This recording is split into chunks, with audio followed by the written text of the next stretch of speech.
colegas, buenas tardes. Quisiera comentar con ustedes algunas cuestiones en torno al reingreso de Priscila Schettini a su curul en la Asamblea Nacional. Como ustedes recordarán, Priscila Schettini Castillo fue electa asambleísta nacional por el partido ERC Revolución Ciudadana, pero no le dejaron ejercer su cargo, no le dejaron ejercer sus funciones de asambleísta nacional, porque unos días antes de que empiecen las sesiones en la Asamblea Nacional, el Tribunal Contencioso Electoral le sentenció, junto conmigo, por supuestamente haber cometido violencia política de género.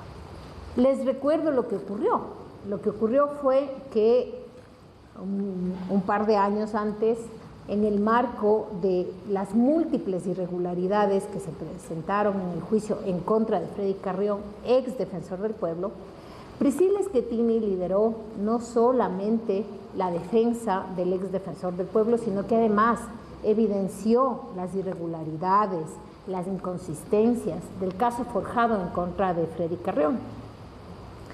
Y a partir de eso denunció a la ex fiscal general del Estado, Diana Salazar, por haber, por ejemplo, alterado fechas, por ejemplo, no considerar los partes policiales e inclusive mandar información que era reservada en ese momento a un asambleísta nacional como era el señor Fernando Villavicencio.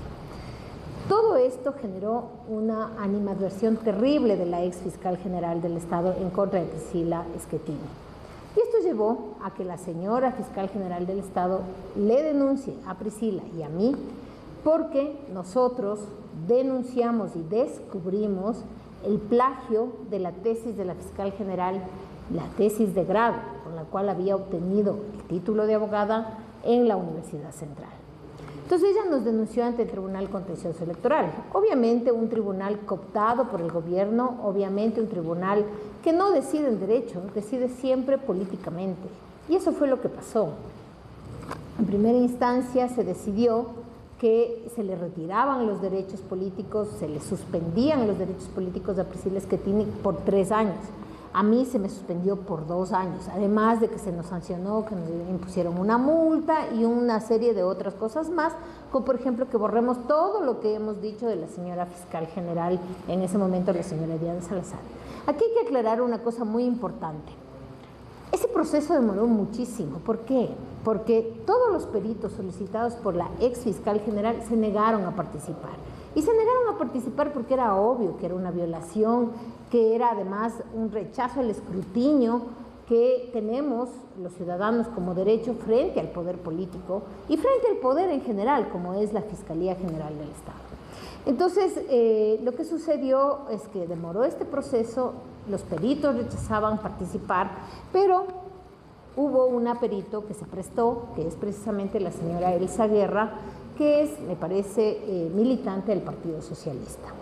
Ella en su peritaje dijo lo siguiente, dijo que si bien ningún insulto, ninguna frase ofensiva había salido de nuestras cuentas de redes sociales, que el hecho de que hayamos denunciado el plagio de la tesis sí generó un contexto, y que ese contexto generado, aunque nosotros no hayamos dicho nada ofensivo en contra de la fiscal, eso es lo que hizo que otras personas, a quienes no conocemos, quienes no estuvieron identificadas, quienes no han tenido ninguna relación con nosotros, le hayan ofendido a la fiscal general y que por eso debíamos responder nosotras.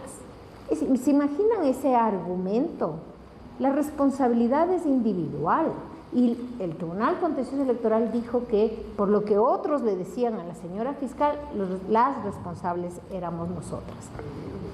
Entonces se dictó esa sentencia, fue a segunda instancia, en segunda instancia se ratificó, hubo un solo voto salvado y en segunda instancia se mantuvo entera esta sentencia.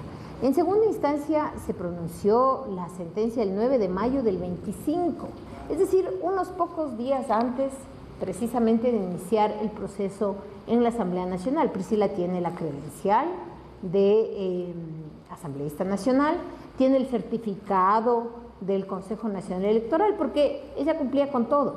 Lo que pasa es que unos días antes sale la sentencia de segunda instancia del tribunal, lo que hace que el Ministerio de Trabajo le registre un impedimento para ejercer cargo público y no pudo ejercer sus funciones.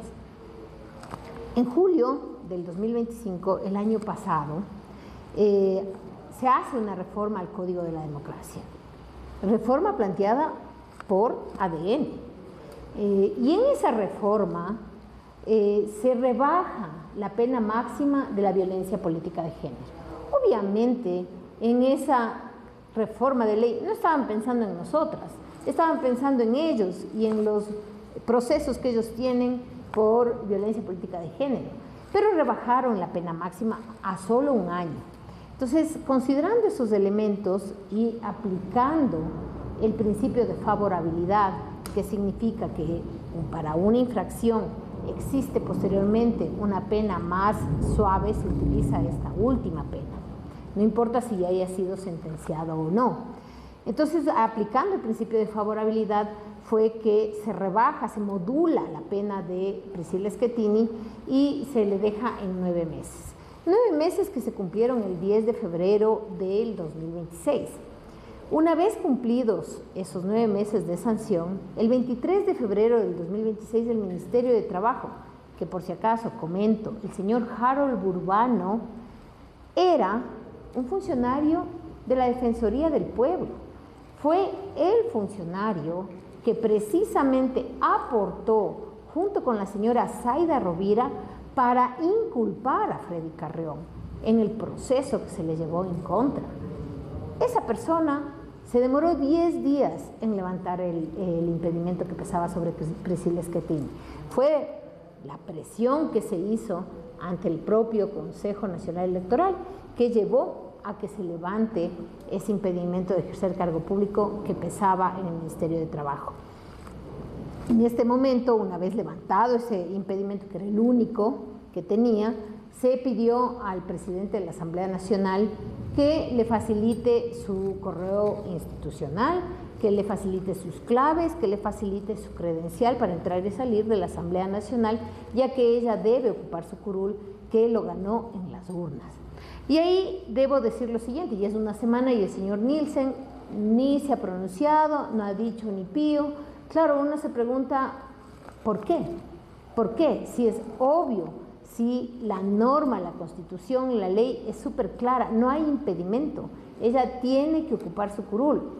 Entonces, obviamente, no está por demás decir que vamos a iniciar todas las acciones legales del caso, porque no solo se perjudica el derecho de Priscilla Schettini a posesión, a ejercer su cargo en la Asamblea Nacional, sino también se perjudica a todas aquellas personas que votaron por ella, que votaron por la ERC, más allá de que les guste o no les guste. Es una de las fuerzas más importantes políticas de nuestro país. Entonces, estamos esperando a que se pronuncie el señor Nielsen. De todas formas, hemos iniciado una serie de acciones para lograr que efectivamente se respete su derecho.